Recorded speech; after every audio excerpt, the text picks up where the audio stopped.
안녕하세요. 요즘 1분기 실적 발표 시즌이라서 정신이 없죠. 저도 출퇴근길이나 퇴근하고 집에 와서 관심 있는 기업들 보고 정리 좀 해놓고 있습니다. 1분기 실적도 나왔는데 갑자기 2차 유행 조짐도 생기고 미국에서 정책 결정자들 말 한마디에 주가가 2%씩 빠지고 투자 심리가 굉장히 살얼음판 같습니다. 그래서 장중 변동성도 굉장히 크고요.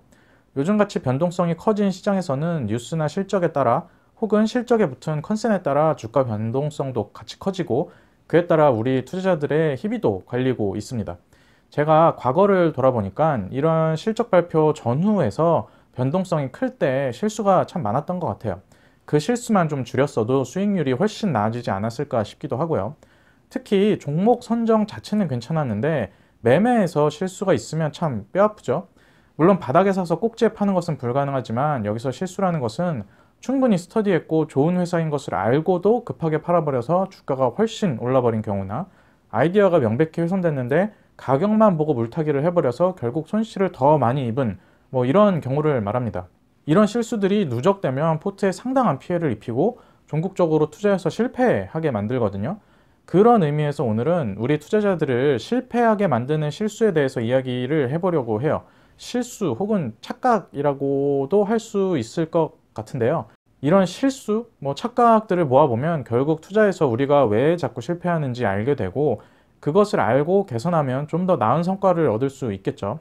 오늘은 제가 제 자신한테 하는 이야기이기도 합니다. 저도 완성된 투자자가 당연히 아니다 보니까 저런 것들을 매번 읽으면서 리마인드 해야 되더라고요. 제가 5월 초에 만들었던 영상이 그 시점, 그 당시 시점에서 조심해야 하는 것이었다면 오늘 이야기는 우리 투자 전반에 걸쳐서 계속 리마인드를 하면서 머리에 넣고 가야 하는 것들이라고 할 수 있을 것 같아요. 우리를 실패하는 투자자로 이끄는 여러 가지 요인들이 있겠지만 오늘은 제가 생각하기에 가장 빈번하고 중요한 네 가지만 이야기를 해볼게요. 시간이 굉장히 빡빡하겠네요. 고점이나 저점을 짚으려는 타이밍 매매에 대한 이야기는 그동안 워낙 많이 했으니까 그거 빼고 이야기를 해보겠습니다. 그리고 오늘 이야기는 종목을 정상적으로 선정했을 때를 가정해서 이야기하는 것이에요.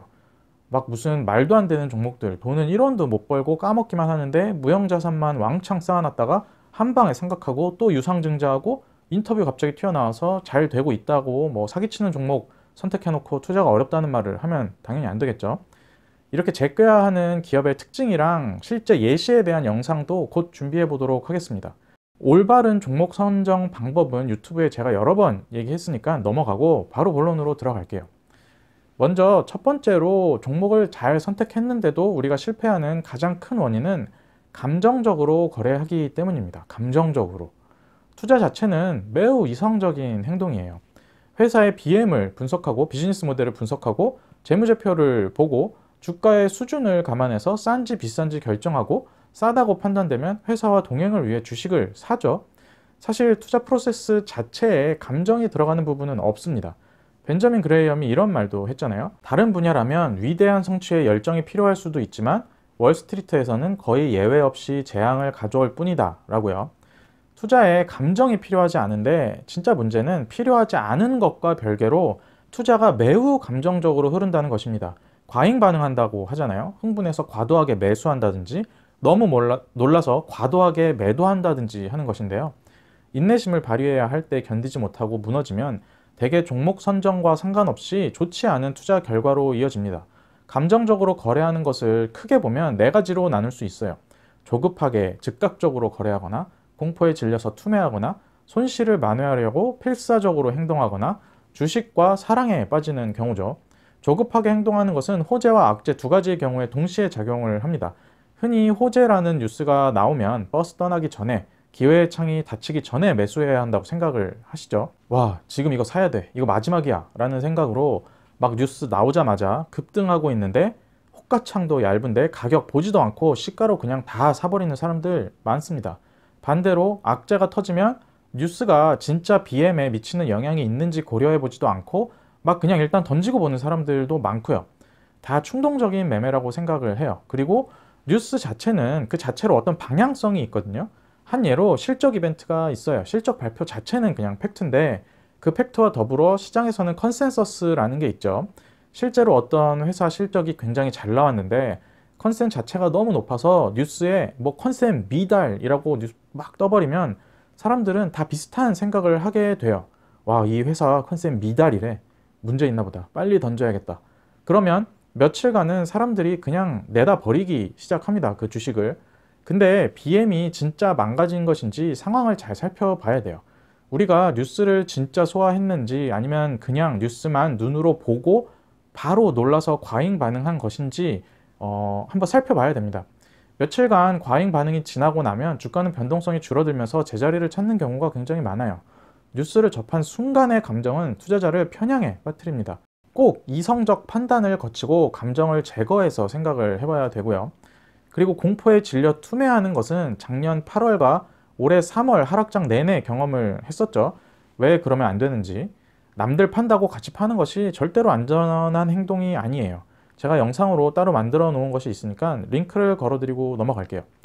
그 다음에 손실을 만회하려고 발버둥 치는 것도 감정적인 투자로 흐르기 매우 쉽습니다. 지난 하락장 같이 전혀 예측하지 못한 때에 평가손이 확대되면, 그리고 특히 그 돈이 뒤가 막힌 돈, 그러니까 주식담보대출 같이 비율이 정해져 있거나 꼭 언제까지 써야 하는 돈을 가지고 투자했는데 어떤 예기치 못한 이벤트로 막대한 평가손이 발생하고 그것이 확정 손실로 전환될 수밖에 없는 상황인 사람들은 손실을 만회하기 위해 점점 더 위험한 투자를 하게 돼요. 당연하겠죠. 정상적인 투자로는 그 막대한 손실을 초단기에 만회하기 어려우니까요. 점점 수렁으로 들어가게 됩니다. 감정적으로 막 무너지게 돼요. 그리고 주식과 사랑에 빠지는 경우도 감정적인 투자를 하게 만듭니다. 이거 너무 적나라한 예가 있어요. 삼국시대의 처용을 모티브로 회사 이름을 지은 그 바이오 회사. 이 회사가 껍데기뿐이었다는 것은 어느 정도 다 알려진 이야기였어요. 뭐 몰랐다고 해도 대표이사랑 임원진들이 그 주식 팔고 빤스런하기 시작했을 때, 임상 실패 뉴스가 나왔을 때, 회사 돈은 1원도 못 벌면서 무형자산은 전부 상각해서 폭탄 손실이 났을 때, 운영비를 고려한 현금 보유액이 바닥나서 명백하게 끝이 언제까지다 라고 보이기 시작할 때 등등 수도 없이 많은 사인이 있었습니다. 10만원대부터 12,000원대까지 어쨌든 다만 얼마라도 돈을 회수할 기회를 줬는데 주식과 감정적으로 연결된 사람들은 이 주식을 도저히 포기하지 못하더라고요.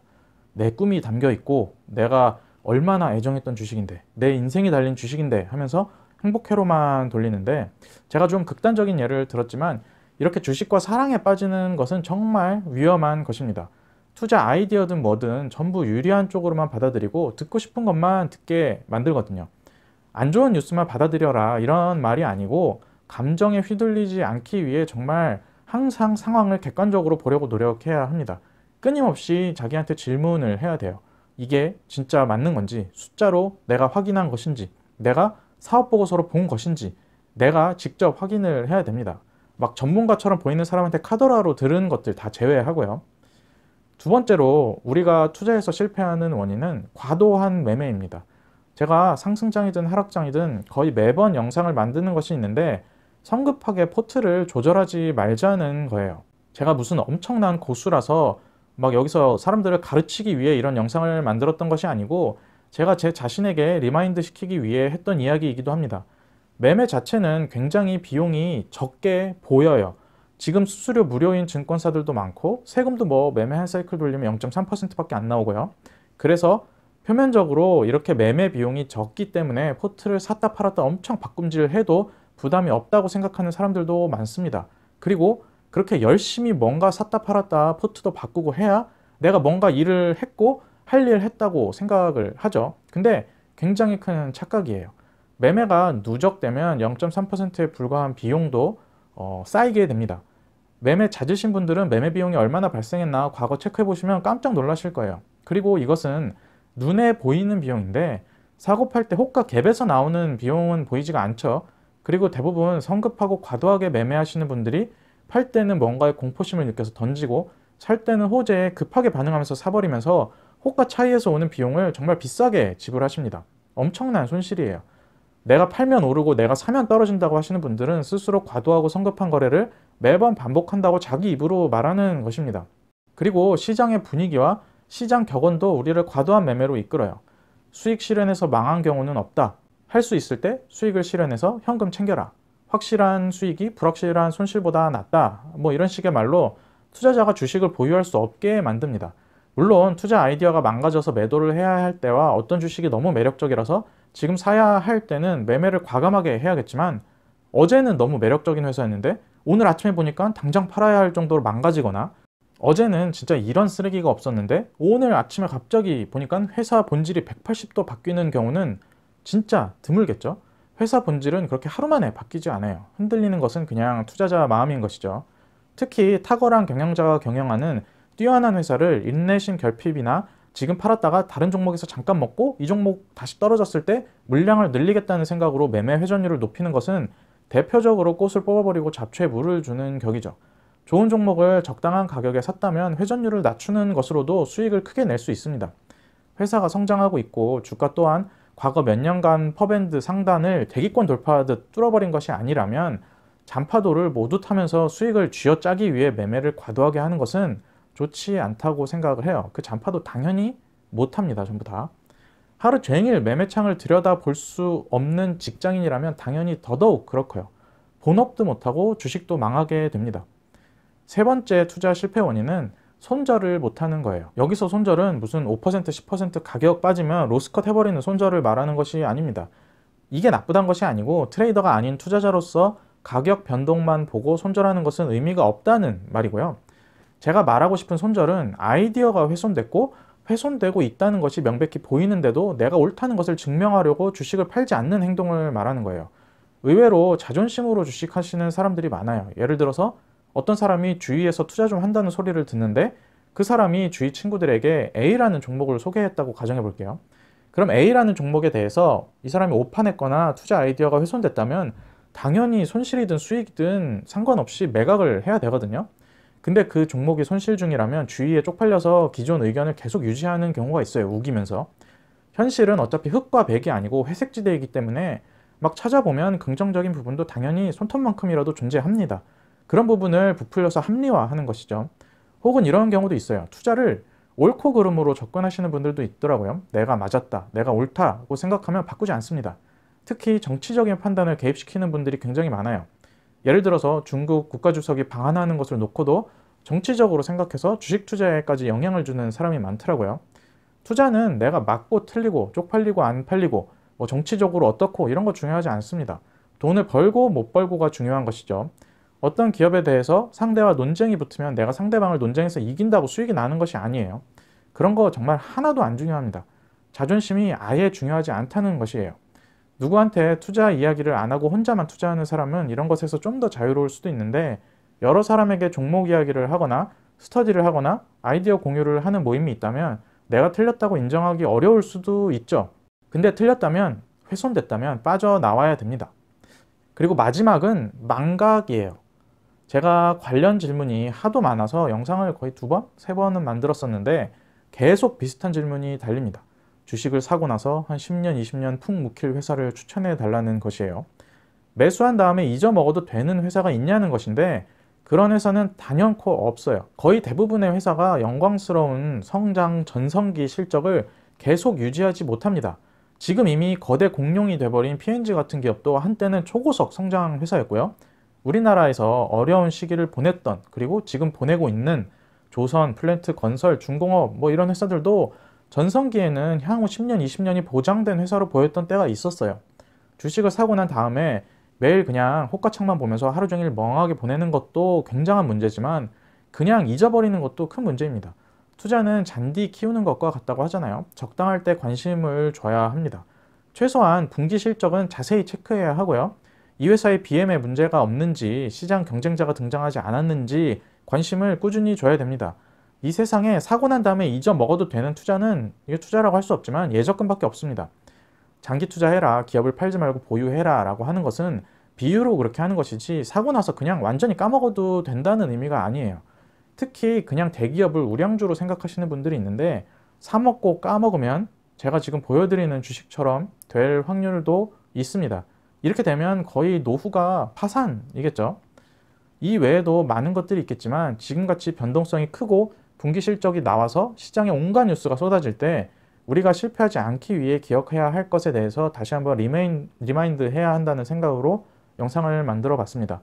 오늘 제가 드릴 이야기는 여기까지였고요. 들어주셔서 감사합니다.